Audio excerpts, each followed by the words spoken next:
তিনিচুকীয়া জিলাৰ ফিলবাৰীত ধুমুহাৰ তাণ্ডৱ।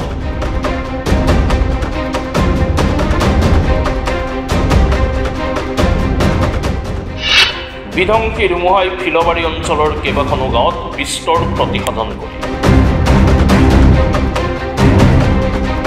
নিশা অহা প্ৰচণ্ড বতাহ ধুমুহাই তিনিচুকীয়া জিলাৰ বিভিন্ন প্ৰান্তত বিস্তৰ ক্ষতিসাধন কৰিছে।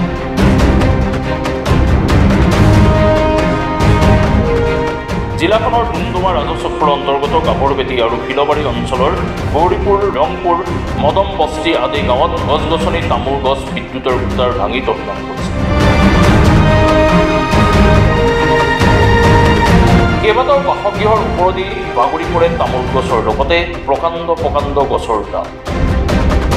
আনকি কেইবাটাও বাসগৃহৰ টিংপাত উৰুৱাই লৈ যায় ধুমুহাই।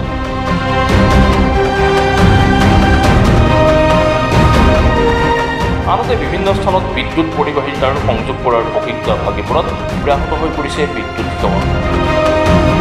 সমগ্ৰ অঞ্চলতেই বৰ্তমান বিদ্যুৎ সেৱা বিচ্ছিন্ন হৈ পৰিছে।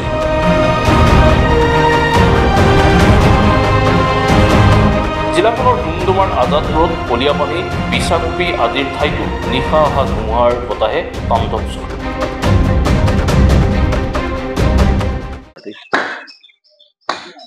যোৱা ৰাতি আমাৰ ফিলবাৰী গাভৰুভেটি গৌৰীপুৰ গাঁৱত প্ৰকৃতিয়ে যি বতাহ ধুমুহাই আমাৰ যি গছ গছনিকে আদি কৰি আমাৰ ঘৰ বাৰী একেবাৰে মানে অৱস্থা বেয়া কৰিলে। আপোনালোকে দেখিছে, আমি ডুমডুমা সমষ্টিৰ বিধায়ক দেৱক আমি কাটৰ অনুৰোধ জনাইছোঁ, আমাৰ এই অঞ্চলত আহি পৰিদৰ্শন কৰি আমাৰ ফিলবাৰী গৌৰীপুৰ গাঁৱৰ যি অৱস্থা তেওঁলোকে বুজ লৈ আমাৰ কিবা এটা ব্যৱস্থা কৰিব বুলি আমি টানি অনুৰোধ জনাইছোঁ।